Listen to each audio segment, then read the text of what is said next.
Okay, matunog na item, mini Jeepon OLT, ayan. Matunog to ngayon sa Shopee, guys. Tingnan nyo, guys, ha, ayan, oh. Napaka-simple siyang gamitin. Pagka nabili nyo siya, ayan, ganito, may kasama siyang ano din, RAR, may ibibigay na ano, QR code, na-download nyo yung ano niya, WinRAR, doon yung file niya, ayan, oh, ito, na-download nyo yung file niya para sa software monitoring niya. Ito, dito mo makikita kung ilang ONU ang active. Ayan, online. Tapos, running. So, dito, ang ginawa ko is nag-test ako na isang 5v5 na version 2. Ayan, Jeepon. Okay, solid po, no? Ayan, o. Tinry ko isa lang dito. So, nung isinalang ko dito, guys, automatic nakikita ko dito is plug and play siya. Ayan na po, online. So ano ba yung mga nasa ano niya sa WinRAR or yung file niya once niya i-download nyo? Ito yun, guys, ito yung software kasama niya. I-download nyo to.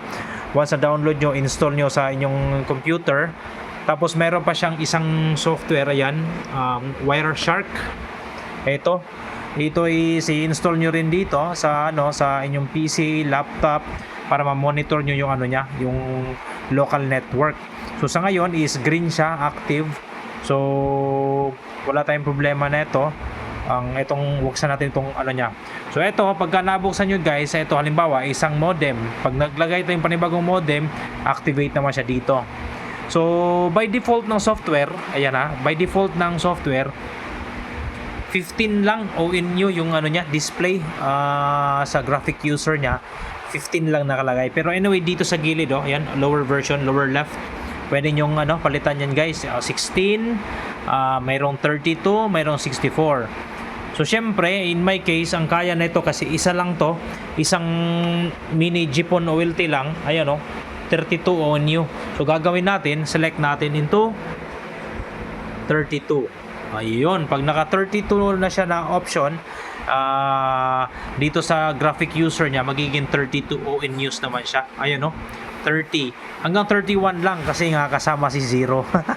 Ayun, no, 0, 0, 1, 2, 3, 31. Ang kulit.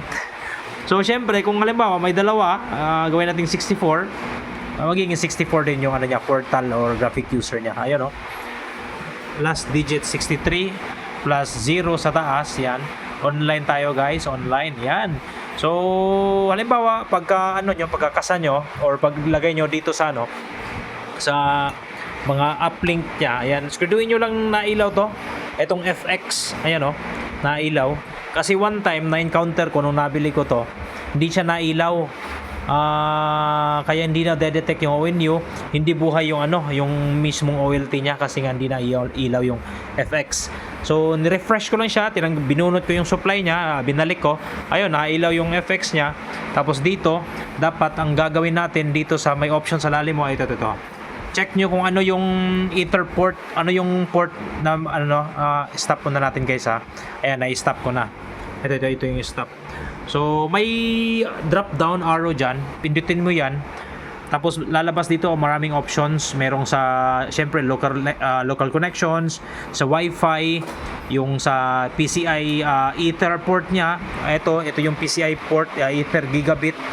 So ito sinelect ko, ganyan dito.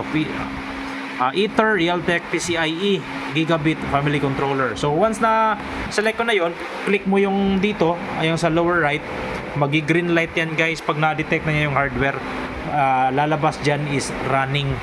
So antayin natin, guys, ng ano pa siya, buffering. So once nag-green siya, ibig sabihin nabasa at na-detect siya. So napaka-simple lang, guys, ang setup na to. Compare mo kaysa Mediacon, magastos sa kable, mga single core. Pwede na to kasi pwede nyong lagyan ng PLC, knockbox.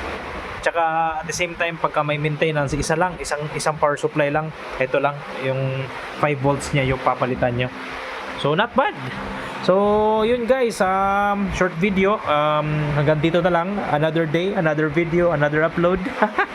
I hope meron kayo napulot sa ating ngayon video, guys.